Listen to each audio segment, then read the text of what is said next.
In today's video, we are taking a look at my update 2022 Senate prediction as of today, July 5th of 2022.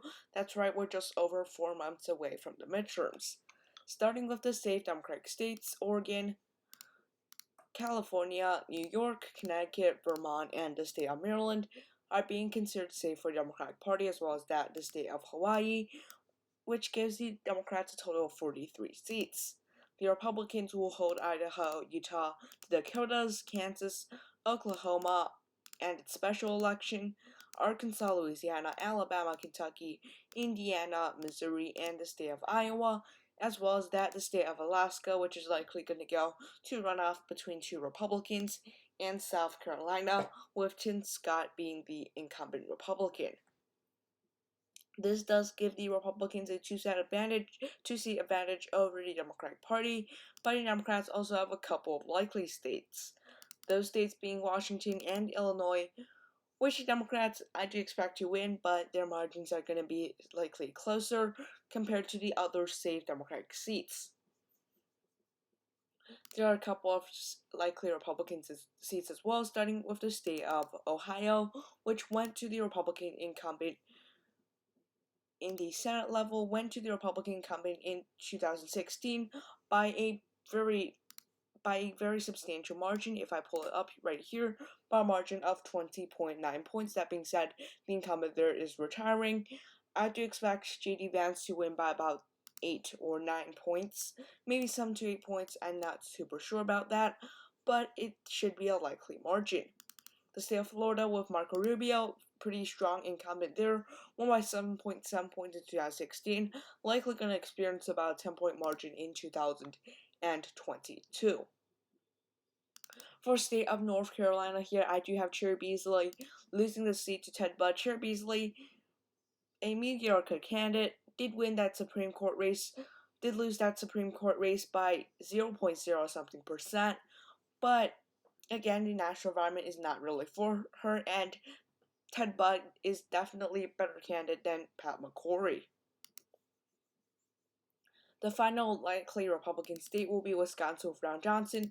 If you look at FiveThirtyEight right here, I don't really like their forecast that much, but Ron Johnson's in their forecast about 4.6 points ahead, and that should tell you what you need for the state of Wisconsin. Now for the final races, these will be lean to tilt Democratic and Republican races, starting with the only Democratic lean race being the state of Colorado. I do have this race as a lean state for the Democratic Party. I think the Democrats obviously will win the state of Colorado.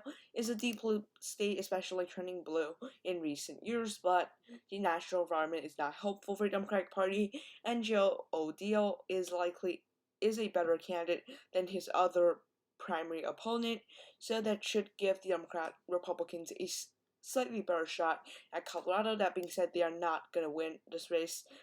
Michael Bennet has about an 80% chance at holding on. So we have 5 races remaining, starting with the first lean Republican race, being the state of Georgia, which does put Republicans at 50 seats. They have every seat they currently hold in the United States Senate, except the state of Pennsylvania, and by this projection, I do give the Republicans the state of Georgia. With Herschel Walker, now he is not the best candidate, according to some potential scandals, and he's not doing that well in the polls. That being said, the polls are not exactly the best measure. 2020, the state of Georgia was decently accurate, and right now, but I still won't say that the polls are everything, and Herschel Walker has been doing better in some of those polls, and I think that right now it does look like that Stacey Abrams does trail Brian Kemp by 5 to 6 percentage points in that governor's race, so this should give the Republican Party an edge there. So, for the final 4 races here, these races will all be considered tilt states. The only tilt Democratic state will be the state of New Hampshire. With Maggie Hassan, I do believe will be able to win. She is doing pretty well in the polls. Donald Bullock is not the best Republican candidate. I think he's actually the worst Republican candidate possible. I think the other candidates, Sununu. If he was to run, I think this race would have gotten Republican. Kelly Ayotte is also a better candidate, and I believe you have the state, you have Chuck Morse, a representative from the state house.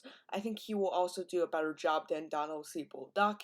He's probably the worst possible Republican candidate, and that's why I'm gonna put this as a tilt seat for the Democratic Party. That being said, starting from the state of Nevada, I do have this race as a tilt state for the Republican Party. Catherine Cortez Masto only won a single county in the state of Nevada, and by a margin of just 47.1% of the vote. I don't think he's gonna do super well in a race that is expected to be a Republican wave national environment. The state of Arizona with Mark Kelly underperformed the polls by about 5%. So I don't although he's still polling pretty well in the polls, of course, I don't necessarily trust some of those polls, and the national environment is just very bad for Democrats in 2022. Mark Kelly's a pretty popular incumbent, but that does carry a bigger influence and a stronger influence in some of those governor races, not necessarily in the Senate. So with that, I do think Mark Kelly will also narrowly lose. For Pennsylvania, I think this is the closest race. Mehmet Oz, is not the best candidate in this race, but Republicans have a pretty good environment, so they should be able to win Pennsylvania. And right now, I just don't think the abortion Roe v. Wade issue is such a mainstream issue and will impact the midterms that significantly. So thanks for watching this video. Be sure to like and subscribe to my YouTube channel. Thanks for watching. Have a nice day. I'll see you guys all tomorrow, and bye.